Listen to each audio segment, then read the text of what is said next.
Melissa, Stephanie, welcome in to day 3.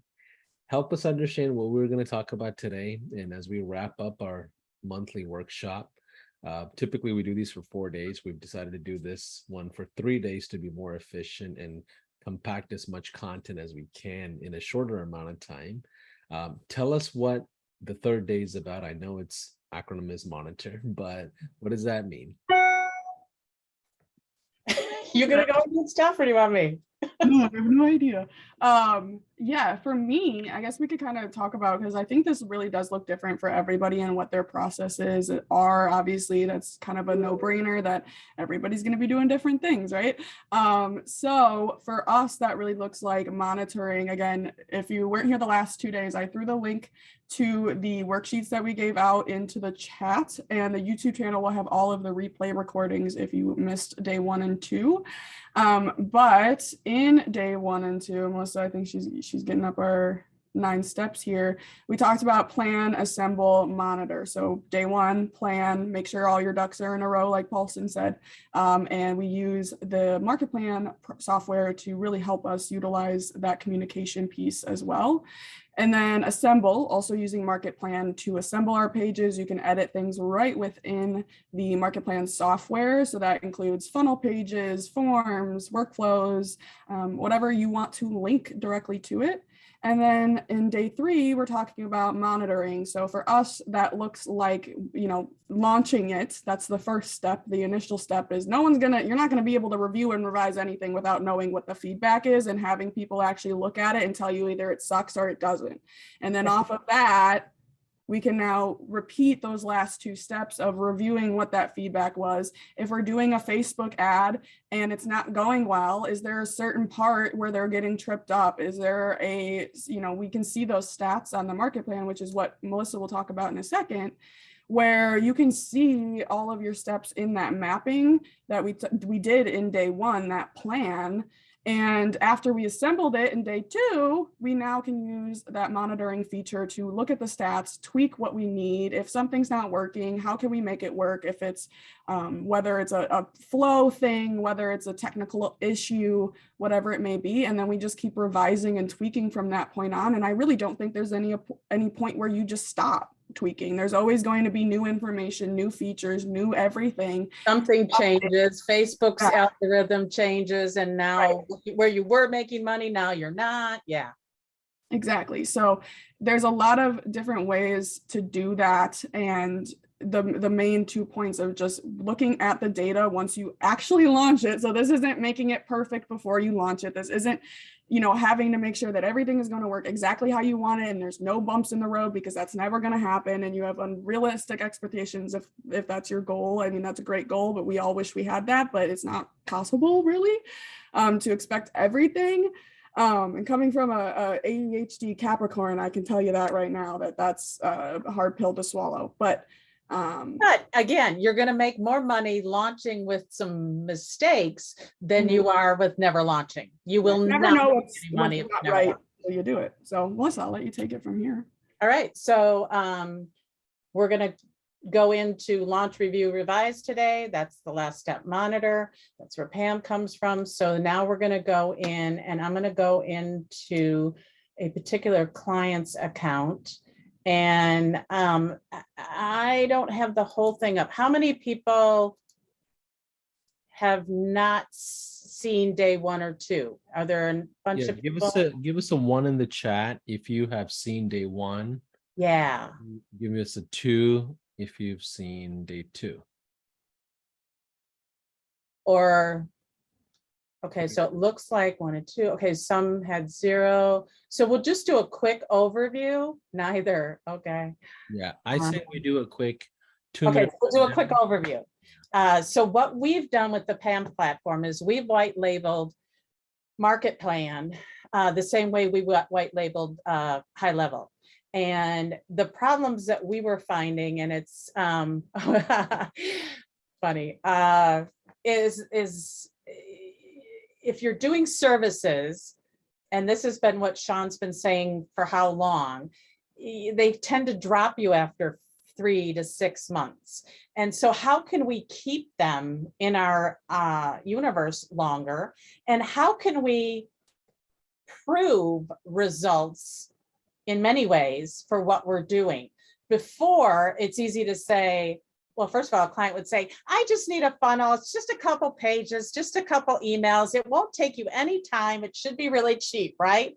Well, we know that a couple pages, couple emails is really a lot of work. So if we're looking at this particular client, what we do is we map out what they want done. And we literally, move that up there. We say, okay, you're going to want a landing page. Then you're going to want a couple things. You're going to want some emails and texts and all this kind of stuff. So we get our boundaries around that project so that we can then quote that project for the real work that they want done, not just some illusion that they have in their head that it only takes us a half hour to whip out a couple of landing pages. So we get very clear on what they want. That's part of the planning process, and we invite the client into here. Now we can either give them the plan and let them go DIY it, build it themselves. But we know, and there are people, we've got people that could easily take the plan and go do it, but they need our help strategizing. But a lot of them are going to go, yeah, that's a lot more work than I want to do. So you guys just build it for me. So then we'll give them a quote. Now we've got boundaries now. So when they start creeping, we can easily say, oops, we don't even have this on here. We'll have to adjust the plan now. So that's part of planning. But then we go to the planning step, and now we start guesstimating. So she's going to guesstimate that through this magazine ad that she's running, she's going to get 50 visitors. And we say, okay, they have to have this is selling the concept of doing good in the world as part of your brand. So she calls it, no, I can't think. It doesn't matter. So the question when they're booking is, do you already have a cause in mind, or do you need somebody to brainstorm the cause with you? Like I love animals, so maybe I'll bring in an animal rescue as part of our brand, that everybody knows that I love animals and all that. So she's saying, do you have an idea in mind or do you not?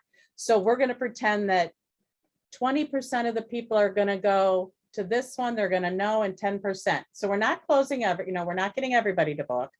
Then we're going to say 100% will go to the thank you page. And then when we get to, that's all the confirmation and reminders and voicemail drops and everything. Then when we get to a place where they make a sale, they're either going to buy her $1,000 giving out loud course, or they're going to do the $39.50 or the whole package, which is about 12 grand. So when she takes that order through the sales page, we can now look at the projections saying, now we don't have any of her expenses in here yet. She's still got to give us that number. We want her to we want her to include us, the cost of us doing it, the cost of the software, the cost of other things, the cost for the magazine ad. And we get this expense here, and we can see that we got 50 visitors, 30 leads, and she makes $20,000 worth of sales. Let's say her expenses are 10 grand. We want to be able to show very easily that even paying us, buying the software, paying us to build it, you're still making a profit. So think about that with some of your clients. If they don't get enough, this is all guesses right now. If they don't get enough people in, everything falls apart. So if they don't convert, if they don't book, they aren't going to do it. If she's not charging enough, and you see this with a lot of clients, they don't charge enough. So then they're like, I'm going to lose money. By the time they look at they're like, oh, this doesn't look good.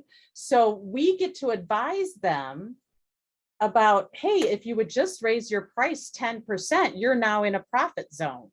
Or maybe you need that you guys need to look at changing this ad. This ad is attracting all the wrong people. So now it's not enough that we built the funnel for them. Now we're saying, let's strategize and make sure before we build and launch this thing that the potential to make money is really there. How many times have we all launched something thinking, well, we're going to make a lot of money? and then nothing happens. So let's do that before we launch and get them maybe to raise their price, or let's take a look at the ad, make sure it's attracting the right person. And now today, what we're talking about is monitor. And that's where we're going to go live. And through tracking codes, and I actually asked Daniel to be here today. Daniel's part of Market Plan, because this is the part I don't know. I'm the salesperson and I'm the marketing person and all that. So my son, Austin, actually runs this end of it. But so we're learning about how to connect everything to where it needs to connect. And then you're going to see that it keeps refreshing. I don't think we have it. Oh yeah, you see how it's refreshing? Now you're going to be able to watch people go through in real time. And then we look at the stats there. So now we've made these guesses and we've done the best job we can of hoping that everything we do is going to make money. But now we start watching it. And that's where we get into launch, revise, review, revise, review, revise, review. Because if something is working, let's say this whole thing is working incredible, and then all of a sudden the ad just stops working, or they forgot to run it or something. Your client has access to this and you want them to be with you, because not only you're building it for them, you're helping them plan in advance that it's going to make money, but now we're going to be able to really see, I'm going to admit somebody there, see them going through it. So what we did, and I'll tell you, this all came to very quickly, so we did not put a lot of work into this. So it's not working 100% right, but what we decided to do was do a plan for this workshop. So we put together, and we've already had to revise and review a few times because some of the things that we thought were going to work didn't.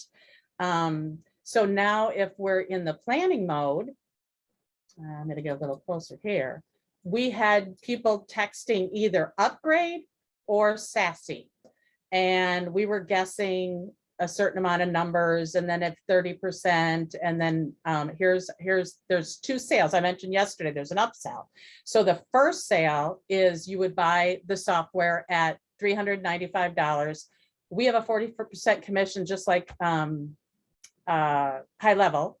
So we would make $158 on that one. The second upsell is 100 and what's the second upsell?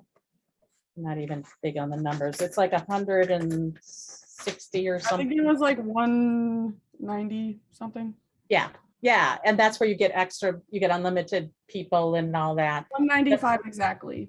Thank you. 195. And you get more views and all that. So our commission would be $78. So you can do the same thing with high level, with how you can do or any affiliate program or any of your programs or any of your customers' programs. So we guesstimated that. Now we're going to look at it in real time. And we've seen, for whatever reason, we messed this up. So this one isn't working. We're still at 0, but we know we have people in there. We've got 15 people going in the sassy one.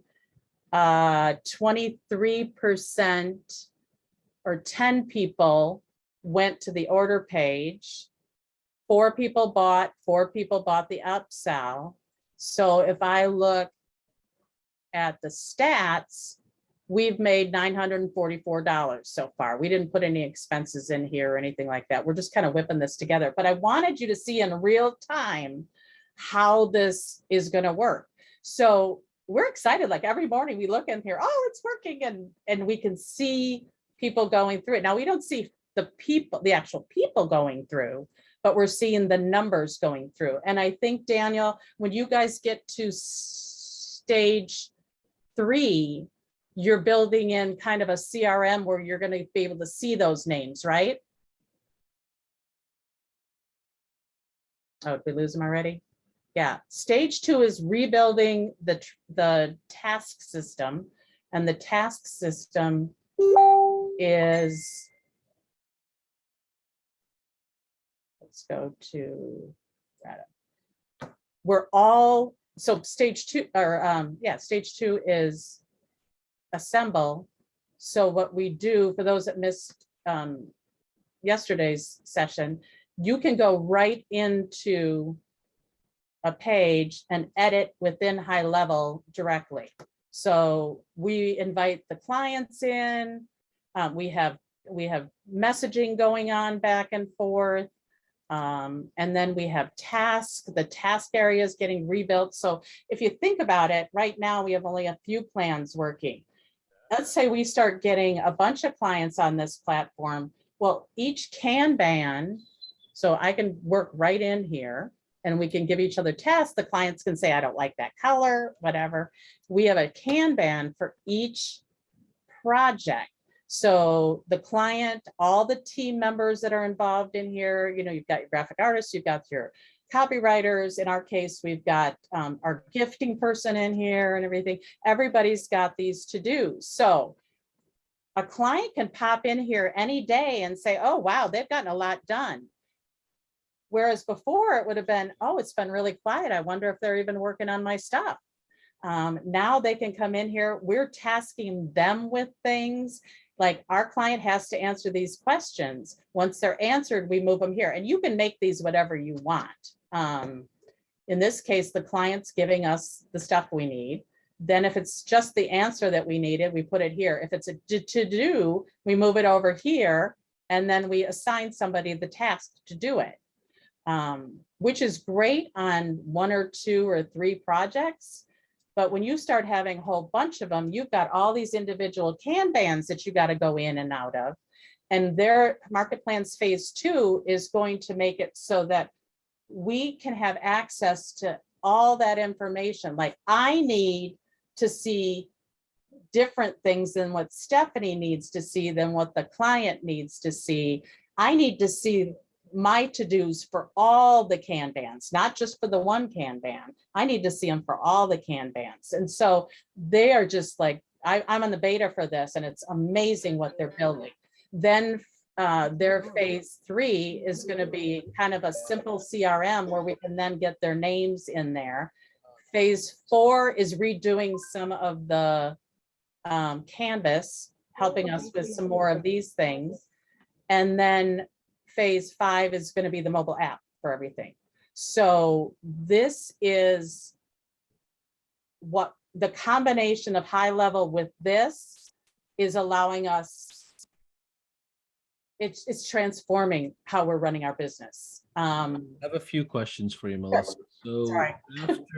after the plans are essentially agreed upon, at least at an 80% level, obviously we know things will change as they progress. Mhm. And once the assemble component is in the works, at what point do monitoring start on things that are already built or live? Because I assume some things can be live while some are still being assembled. Yes, like in this case, they're already running ads. Now we're still setting up their ad tracking and everything, but once the ad tracking is done and the new ad runs to this page instead of where they were taking it, we can start this one. They don't have the direct mail piece done yet. They're almost done on it. But when that's done, then we can launch that one. They can already go into their social media and change their call to action to go here. The email list we're actually going to be building for those that don't buy, and then they will use that later on. So yeah, sometimes it's obvious that there's just a launch and everything goes at the same time. This case is a good example of, yeah, we could be launching as soon as one is done, we launch it and start watching what happens. So the monitoring phase, does that get charged like the retainer? Like, is the retainer kicking in at the point where you start monitoring things, or is the retainer just automatically happening after the first month, regardless of where you are in assembly? Yeah, it depends on the project. This company already has project 2, 3, 4, and 5 laid out. We already know what the next projects are. So we're on an ongoing retainer. And they're going franchise. They want us to do it for the so we're just in an ongoing retainer. Regardless, whether they use you or not. Yeah. Yeah. Okay. And then with this gal, we've already mapped out a number of her things. And so we're just doing it project by project. So she doesn't want to go on a retainer. We're giving her a project quote. We build it. Then she can go in and monitor it. We are going to be adding an upcharge for that case where they can, like the retainer, I don't care. But for those that just want to be able to come in and watch the results, we're probably going to have some sort of an additional fee for that. Got it. Got it. And those of you that are joining for the first time today, Stephanie and Melissa they have a pretty interesting model. You know, we talk a lot about low ticket SaaS and high ticket SaaS and DBR and all the stuff.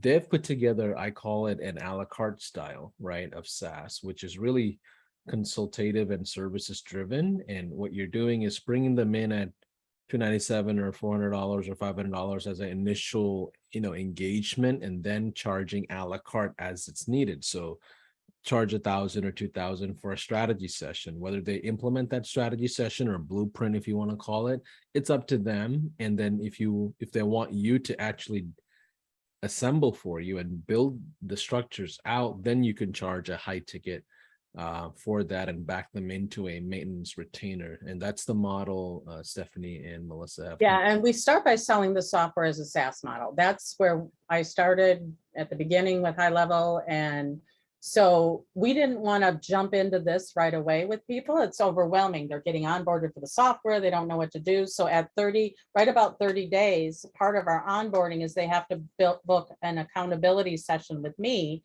And I just had one the other day, and she said, yeah, I haven't done anything. That's not your fault. That's my fault.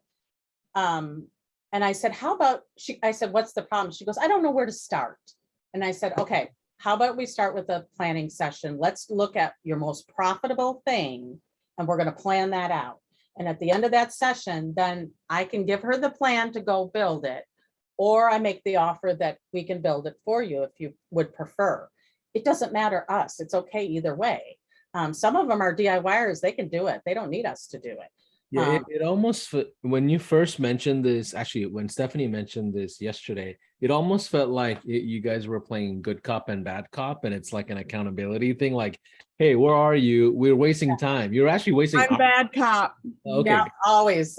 But it's an interesting balance. I like it, at least to get them bumped forward into the next steps. And I had another one with a guy, and he said, oh yeah, we're totally on track. I just have a couple questions for you. Here's what we've built so far. And I have them show me what they're building, and I can advise and then they're good. And then there's also going to be people, we haven't had one since we've started this process, but I've had them before where they get on that 30 days and they bitch and complain and, this isn't working. And why does this have that? And we have a 30-day money back guarantee on the software. So I've done it before. Steph knows, where I've said, you know what? We have a 30-day money back guarantee. It looks like we might not be the right fit for you, and I'm going to refund you. And we had people go, no, don't refund me. And I'm like, no, this is, I think, the best thing for us, because we don't want those people that aren't going to do anything. Those aren't our people. Go buy a really cheap version. Yeah. I think initially when people want to address the software need of their own business, they have good intentions, but they don't know where to start, because then they realize, what am I really automating? It's a broken process that I'm automating. Yeah. And that's not going to really save my business. And that's exactly why we map it, because you don't know it's broken until we try and map it out. And then you're going, oh, wait, no, we actually missed all of this. So if we had quoted it before that map, we would end up having to work how much more for how less money. And in this way, we're able to account for that, and it makes it so much easier. Yeah. Somebody gave me the analogy this morning that was so good. It's like high tide and low tide. When high tide is in and business is good, you think everything's running smooth, but then the tide goes out and all your crap is left to see.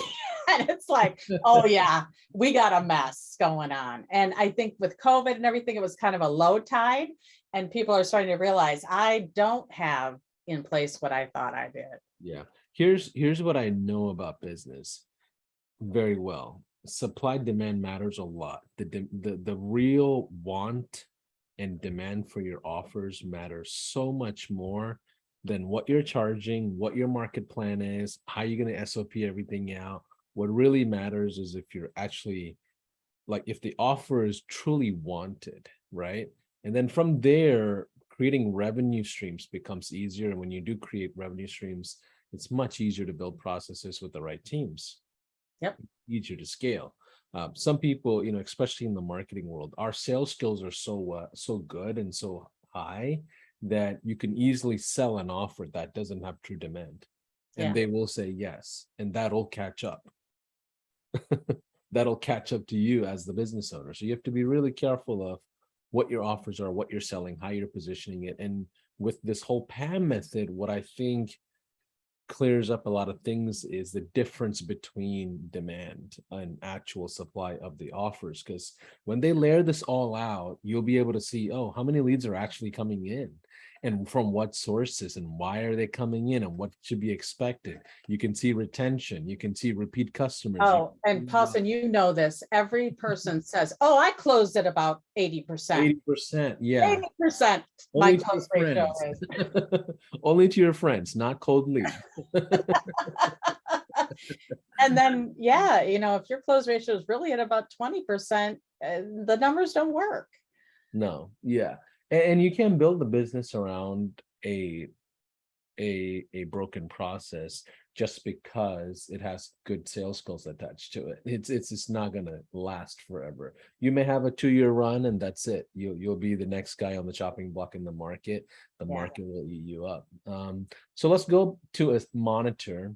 What are some things that you look to deliver when it comes to the monitor phase? Like what are the pillars of monitor? Like you said there is a accountability call, there's a check-in.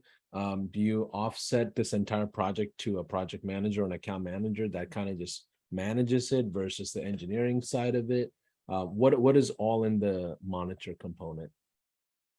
It's really, and I think we do a weekly meeting right now with clients, and then it's going to get to about a monthly meeting. So we would meet once a month, look at the numbers, see what's going on. We certainly don't have to meet weekly at that point unless they're already having us build out another plan. And then they've got access to here. So really they can come in and see where they're at any time, but at least by visiting together once a month, we can really dive in and look at those numbers as they're really going through.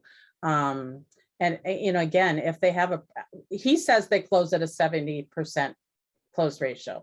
They're pretty structured. I'm going to believe that they're probably right, or at least close to it, but we'll see when we get in there. But if that's an issue, well, then, I might refer one of my sales training friends, because I'm not going to go there. I mean, I've done it in the past, but I don't want to do it now.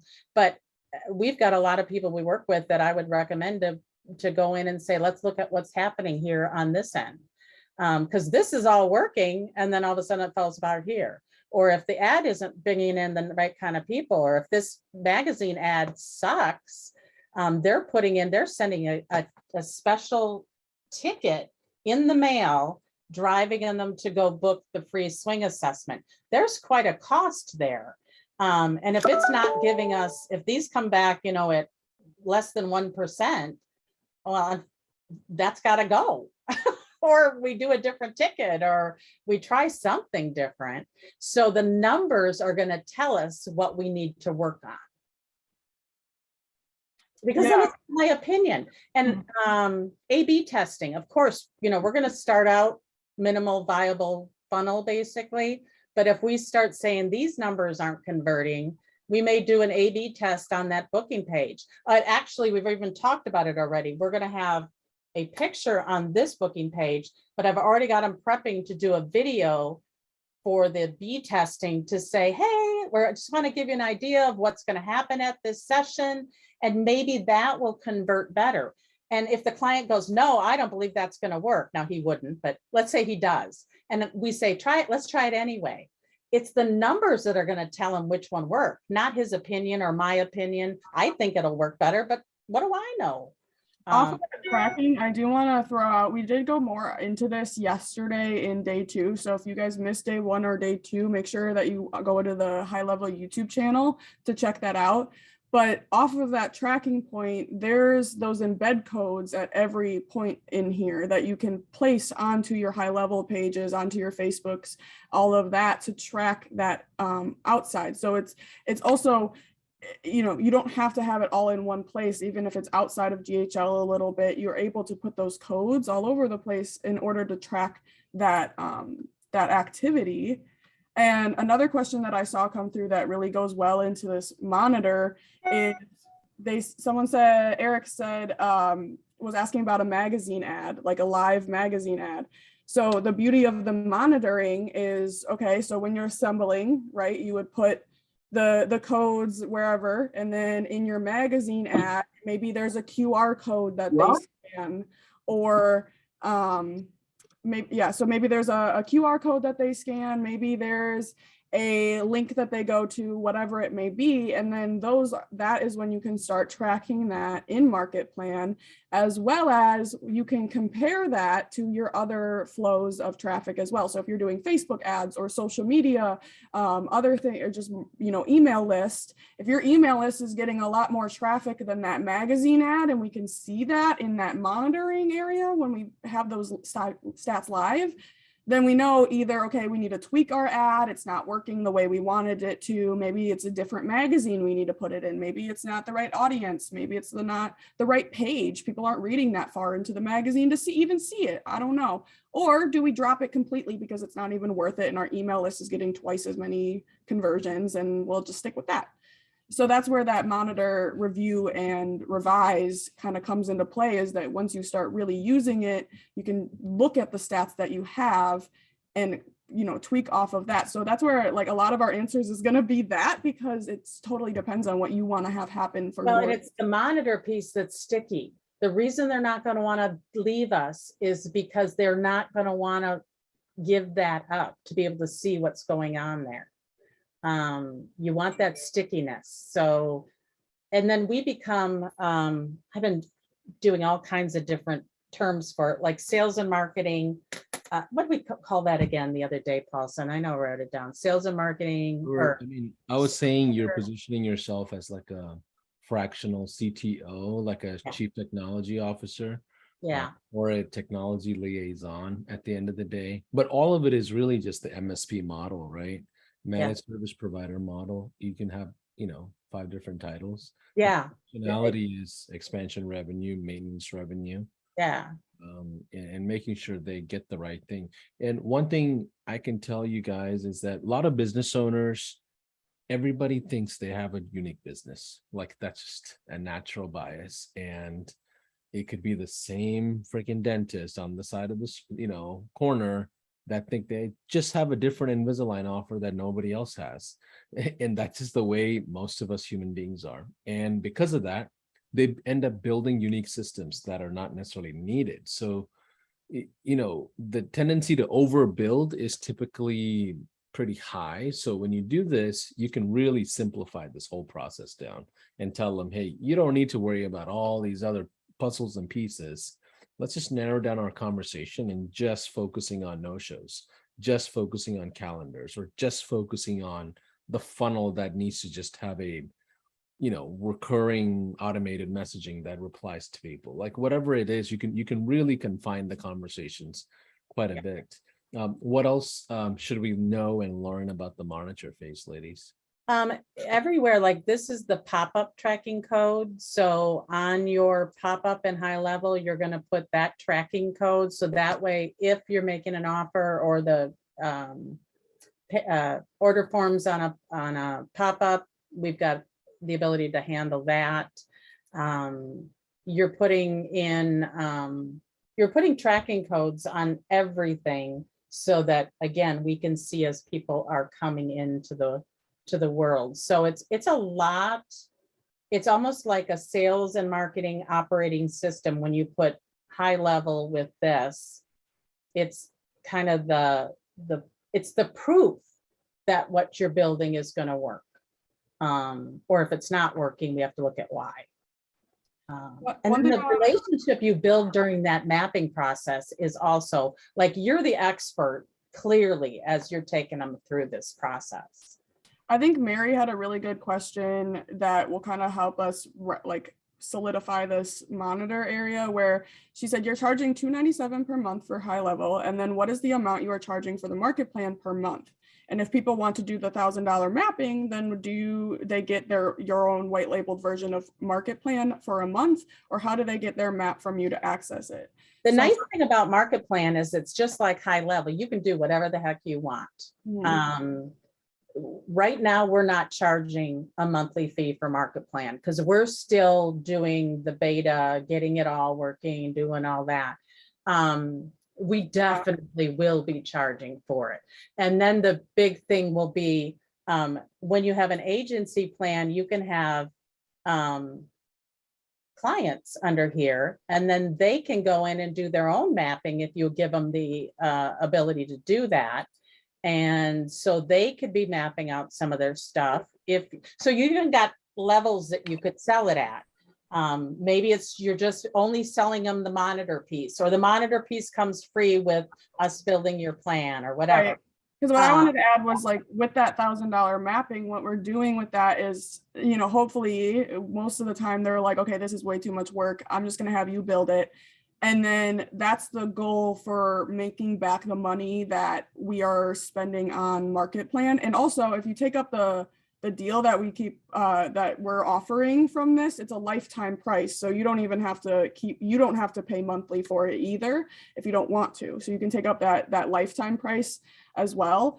But the goal for us is after that $1,000 mapping session, and then we kind of get them hooked, and they see how smooth this is and how well it's being built out and how well everyone's communicating and how easy it is to monitor their own progress and everything, that they're going to want to keep working with us. So that what would be that monthly price for Market Plan kind of becomes obsolete in our minds, because we would rather keep selling them on $5,000 retainer things for a month and have that be the reason why we need to have them on there, and not because they're just paying us this monthly fee.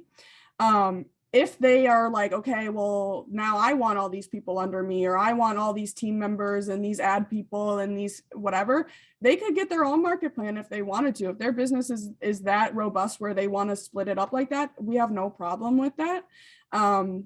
For us, it's just, if you're working with us, we're building something out for you, you get access to it in that time. If you choose to, dip afterward, then you choose to dip afterward. If you don't, then we can keep working together and keep utilizing these resources together. So usually we're trying to just get that $297 recurring monthly subscription, and then use these services, this plan, assemble, execute, to kind of keep that monthly retainer, that really developed relationship with the clients that we really enjoy working with. Yeah, and I think the good thing about a la carte is you can choose not to say yes. Right. You're Right. not obligated to just say yes. And Yeah, I'm not going to offer a a mapping session to somebody who's already bitching and pointing and all that. No. Exactly. Or they go through a project and their scenarios have changed, or their business have changed over the last 3 months or 5 months. Yeah. And they're in a Or high level changed. I had a project I did with a client that everything was in campaigns and triggers. And then when she went to go do it and like actually launch it, she was like, wait, I don't even know what this is doing anymore. So then she paid us to transfer it from campaigns and triggers to workflows. And maybe that's the project we're doing. I don't know. Yeah. Yeah, I like the flexibility, and it's interesting because you can choose the high ticket retainers you want or mid ticket retainers you want without, being so obligated to, service them if you don't want to. Yeah. They can take the plan and build it themselves. Yeah.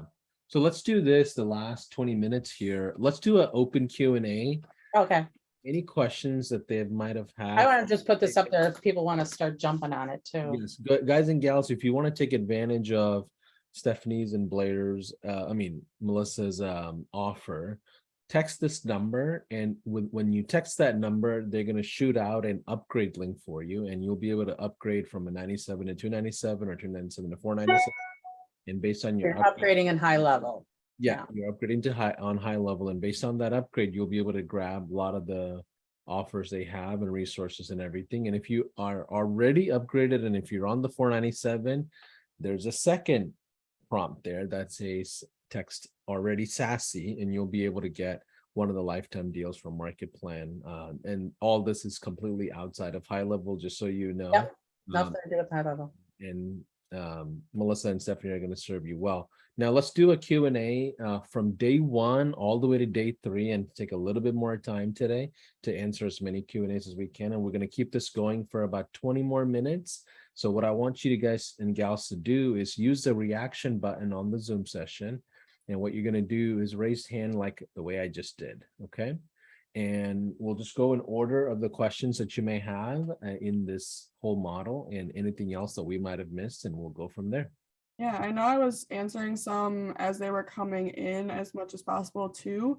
One that I'm seeing a lot is the users. So I do believe you get like 15 to 20 users, and then you can also up level for another $195 for after you purchase the Market Plan offer today, that you can upgrade to 2.5 million in traffic and unlimited users for just an additional $195. So you don't have to if you don't want to, it's just that one. But at least to get started, you can take up that lifetime offer that I threw in the chat. Yeah. Okay, awesome. As people are jumping in and asking questions or raising hands, Melissa, Stephanie, I want to kind of understand where your business is at now. Okay. Where are you at now in general? How many total clients can you guys really handle with this business model? Is it in, and what does the future look like?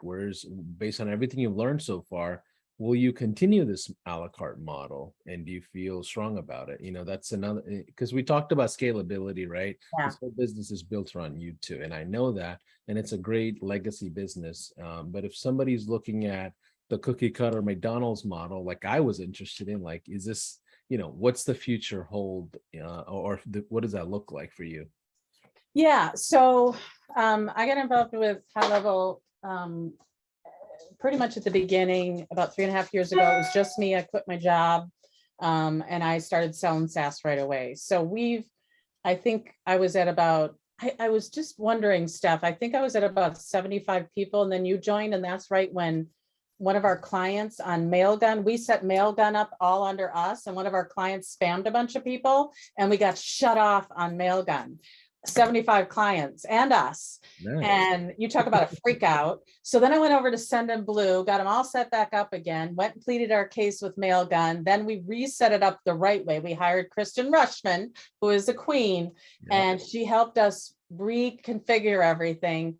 And I think we're 150 clients now. I mean, I was killing myself at 75 trying to do everything myself, but all I could do was sell the software and help people understand the software. So then as we started building our team, now we're being able to offer the traditional marketing services type things. I'm 60 years old. I have worked my entire life at all this stuff. And I built this business knowing I wanted to sell it. I built it to sell it. I sold my sales training business back in the day. I was able to stay home and have my wonderful Stephanie. And at the time I had Austin and Rachel, but then when Stephanie came along and everything. So the goal then shifted when Steph came to work with me, and she fell in love, and she absolutely blew my mind with her and her leadership skills and everything. So now, of course, it's going to be a legacy business and go to Steph and Austin. And so my theory is I'm at a different spot than they are. I'm having a blast right now. Really, I think we have different.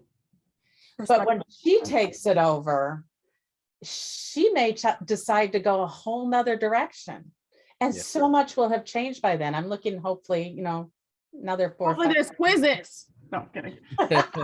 She wants me out now, but yeah. I mean, but the options. Don't leave yet. But I view them as taking, and I'm going to give you this. You now take it to that next level and pay me to be on a beach somewhere. And that's wonderful because you have options. You have different ways to transfer this over. And let me ask Stephanie the same question. Like, what do you look at? That's a good one. I would love to know. Yeah, I'm looking at this business model. It's built around me or this team, and everything is based on the hours. How do you see yourself scaling this to? Like, let's say you're an investor and I come in bringing you $10 million. Where is that going to be spent if you do scale? Like, where, like, what do you think? Like, what's the future looking like in this model? For my personal opinion and obviously our business, I would put a lot of the money directly into the certification program we built. Reason being is nothing's going to work unless somebody knows how to use it and use it correctly. So I would want to put a lot more money into our certification program to really upscale that even further than it already is. And it's already the first fully built out certification program on the market already, which is already cool. And being able to have, just kind of, I want to originally scale the people that can help. Because once we get a good amount of those people, then we can start saying, okay, now that we have, 15 of these people, maybe we can have how many clients that these 15 people can help. And that's the problem right now. We don't have enough VAs going through our certification. We built it for VAs because we would get clients would use a VA and the VA would stink and doesn't know the software, doesn't, and so every day I'm signing up new clients and they're like, okay, hook me up with one of your VAs. And I'm like, they're all booked right now. We're still trying to get more people through because actually high levelers and our own clients have been going through as opposed because we don't want to VA, right? We don't want, because like you said, the scaling of what we're doing specifically is harder because of that. So what our goal is, we want to be the more admin strategy. So when people actually go through our certification, we call them automation architects.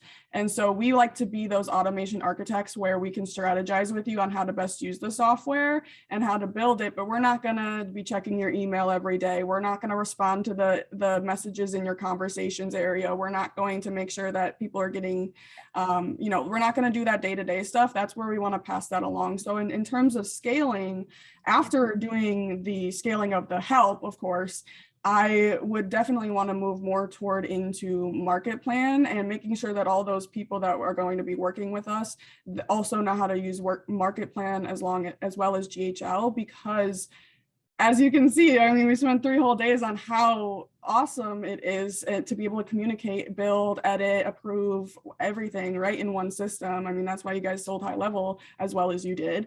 It's the same thing, different box. And it's so much easier because I think it'll be easier to scale once we get more of that mapping, and we already have such a process for it that's been working amazingly, that having more people like us that we are able to put money into and train will benefit us more in the long run. And then off of that, that's when we're all able to start saying, okay, what are the most common things that we're working on? Is there any way that we can kind of package these and make it a little bit smoother, going that way? And yeah, like you guys do, just hire people. And for me specifically, like I said, I have ADHD. I really like details. I like things perfect. If you look at my apartment, everything's clean all the time. Like, I'm ridiculous. So for me, I find a lot of joy in those little designs, those little details, those little puzzles I have to figure out, that I will do better work because of it. And for those people that are paying those maybe bigger ticket numbers to work on one-on-one, that I would rather scale in the way of who am I working with that I like working with? How can we all grow together and scale together while adding, more people, more resources? Yeah, I don't know if that was too long, but that was my answer. No. I think what I get out of the conversation is your spirit of thinking about scaling, right? Like your intention is to scale one way or another. Like that's what I was looking for, because it tells me that the model is safe. This model is confirmed. Like, you could scale. It's just a matter of training the right people, putting the right people in the right buses. One of my mentors was telling me the other day, he said, a confident entrepreneur could be never sped up. They are confident and nobody moves their pace.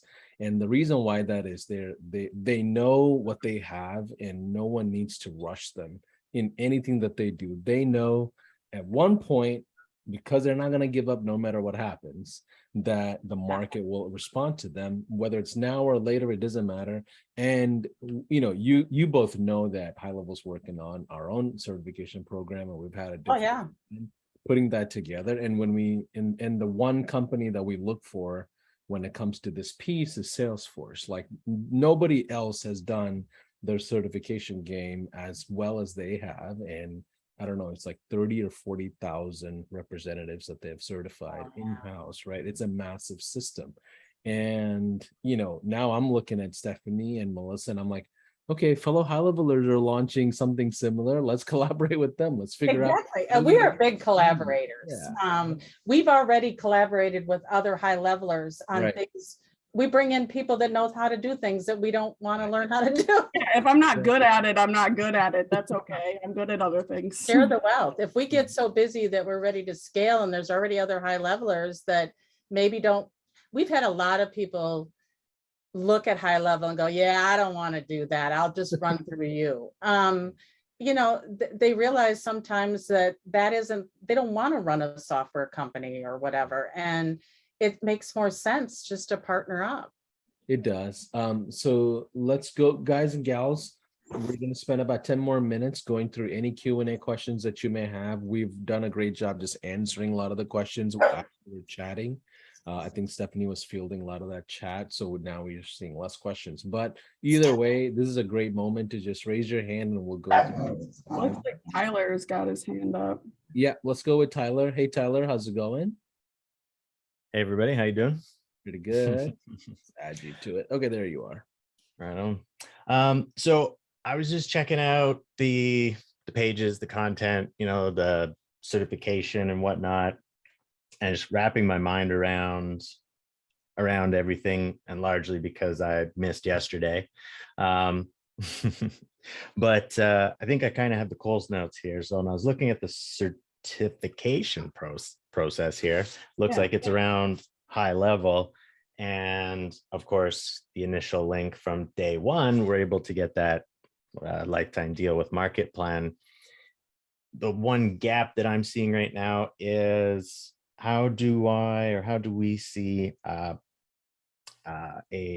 process to setting up Market Plan, walking through that. It seems really straightforward in the sense of, hey, if I wanted to get in there and do something, we could map it out. But if there's templates, reinventing the wheel. Mom, you're muted. That's because the dogs decide to always play at this time of day. We have a new and the puppy is going crazy and getting the other dogs involved here. So let's go here. One of the things is they come with a lot of example templates, and there's several places you can find these, but like this is the digital marketer template. This is a social media domination business growth workshop. They've got I know one of these had a SaaS plan, and I think it was actually, if I go to group new plan tab, those leverage like the Kanban project management style boards with them, or are they separate? No, those are going to be separate. Okay. Yeah, that would be interesting to build those out. And again, it's like High Level. We could build them out and then sell it as an additional package. Yeah. We were talking, I think we were talking yesterday too about how you would be able to make your own templates if you wanted to standardize your own and have Kanbans that are pre-made, and then you're able to just clone those and use those for your own clients depending on the processes that you want to build or offer, which makes it easy for you to, if you don't want to use a template, don't have to, you can make your own as well. Yeah. We don't really use templates. We start from scratch because we want to pull that from the client. But from a scaling standpoint, it would be smart to have 5 or 6 templates that we know, and we can have it up and running much quicker. So we'll probably go that route. Well, especially with the Kanban, right? However we're going to be onboarding our clients, we're all unique, but we all generally do it the same way, or one of 2 or 3 ways. Yeah, for us, we're implementing this after the onboarding. which may be why there's that gap you were talking about. Whereas if you're implementing this during the onboarding, I think it would be very easy for the client to understand, like coming into it, that this is what I'm getting out of this. There's no confusion when they sign up, that this is what they're going to get. This is how we're going to work. This is where we're going to do it. Here's how it's going to happen. Right. Is So there I a think, point where like the Kanbans inside market plan would be the tool to use opposed to the Kanban inside high level? Yeah, we use the Kanban in here.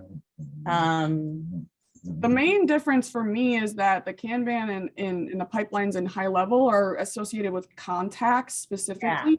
Whereas here it's more of like, here's the project we're working on. What are the homework pieces, if you will, that needs to be done? So rather that if it's you know, the client needs to get me these logins, these images, or I need to do something.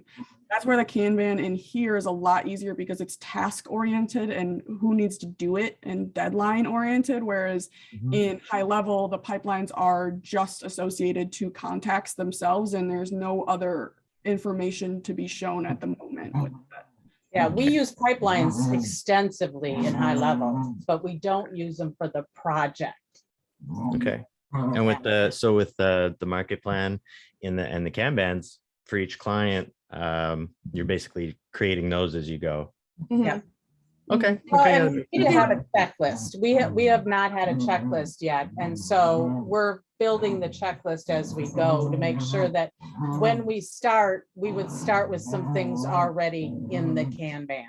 Like, you know, Melissa, you got to do this, you know, there's just certain, you know how it is on a project, certain things have to be done. And so, yeah, we will evolve in how we're doing this. That definitely helps me. I don't know if it helps anybody else, but it definitely helps me. Thanks. And as far as training, Market Plan has, they're like high level. They listen, they care, they'll help you. They've been an immense help to us over the years. I bought this way before I found high level because I saw it and went, holy crap, now I got to go build a marketing agency to go along with this. So I told, when I came back to him again, I go, hey, sorry, I've been gone a while. I had to build an agency. And so now it makes sense. Whereas before I had an agency, it didn't make sense.